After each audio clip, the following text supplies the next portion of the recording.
In this video, I'm going to show you how to view transactions by merchant in Monarch Money. Let's get started.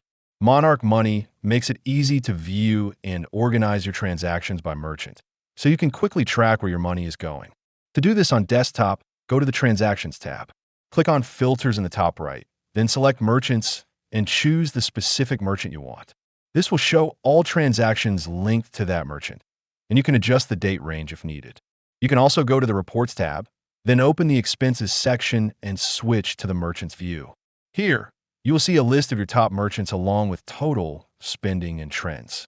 Clicking a merchant will show a detailed breakdown.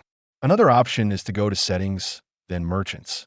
This gives you a full list where you can search, review, and manage merchant details.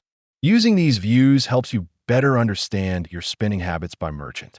If you want to support our channel, feel free to use our affiliate link in the description below. Thanks for watching, and I will see you in my next video.